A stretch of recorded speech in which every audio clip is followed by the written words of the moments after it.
بسم اللہ الرحمن الرحیم۔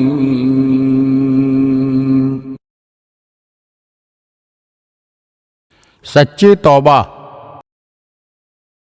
ایک ولی خدا کے زمانے میں ایک شخص بہت زیادہ گناہگار ہوا کرتا تھا، جس نے اپنی تمام زندگی لہو و لعب اور بیہودہ حرکتوں میں گزاری تھی اور آخرت کے لیے کچھ بھی زیادہ راہ جمع نہ کیا تھا۔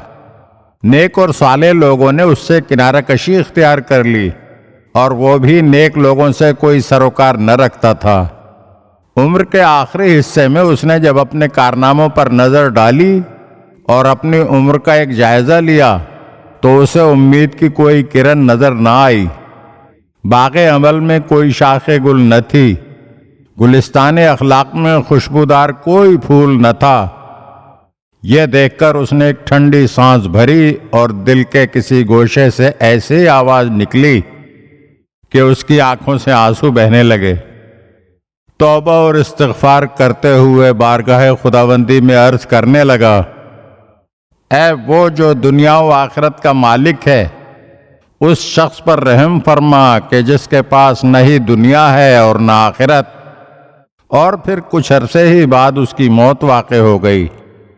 تو اس کے مرنے کے بعد شہر والوں نے خوشی منائی اور اس کی لاش کو شہر سے باہر کسی کھنڈر میں پھینک دیا اور اس کے اوپر گھاس پھوس ڈال دی۔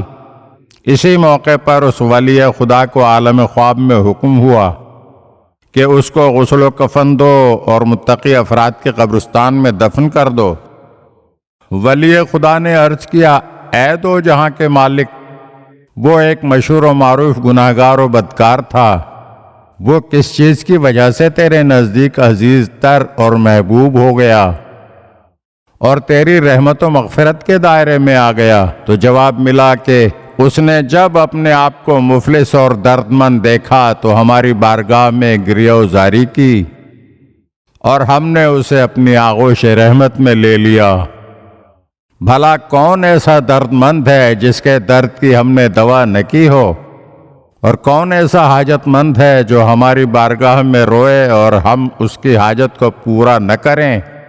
اور کون ایسا بیمار ہے جس نے ہماری بارگاہ میں گریہ و زاری کی ہو اور ہم نے اسے شفا نہ بخشی ہو؟ اگر آپ ہمارے چینل کی نئی ویڈیوز دیکھنا چاہتے ہیں تو ہمارے چینل کو سبسکرائب کریں اور گھنٹی کے بٹن کو دبائیے تاکہ ہر آنے والی ویڈیو آپ کو جلد موصول ہو سکے۔ اور ہاں، لائک اور شیئر ضرور کیجیے اور اپنے قیمتی کمنٹ سے ہمیں آگاہ کیجیے۔ شکریہ۔